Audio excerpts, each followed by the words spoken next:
Hi, this is Malaika Arora.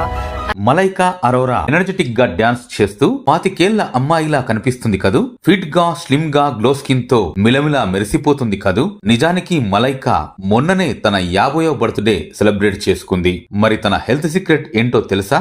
జీరా, అజ్వైన్, జీలకర్ర, వాము, సోంపు రాత్రి నీటిలో నానబెట్టి ఉదయం వేడి నీటితో కలిపి తీసుకోవడం. ఈ వాటర్ తీసుకుంటే హెల్దీగా, ఫిట్ గా, స్లిమ్ గా, గ్లో స్కిన్ తో మిలమిలా మెరిసిపోవచ్చా అంటే కానే కాదు. మలైకా ఎర్లీ మార్నింగ్ లేస్తూనే ప్రతి రోజు వర్కౌట్ చేస్తుంది, యోగా కూడా చేస్తుంది, బాగా వాటర్ తాగుతుంది, మంచి ప్రోటీన్ ఫుడ్ తీసుకుంటుంది. హై క్యాలరీ ఫుడ్ అయిన షుగర్, మైదా, ఆయిల్ ఫుడ్, జంక్ ఫుడ్ లాంటి జోలికి అస్సలు వెళ్ళదు. ఇక రాత్రి 7 లోపే డిన్నర్ ముగించి ఎర్లీగానే పడుకుంటుంది. 51 years అయినా కూడా హెల్దీగా, ఫిట్ గా, మిలమిలా మెరిసిపోతూ ఎనర్జెటిక్ గా డాన్స్ చేస్తూ ఉంది. మరి మీరేమనుకుంటున్నారో కామెంట్ చేయండి.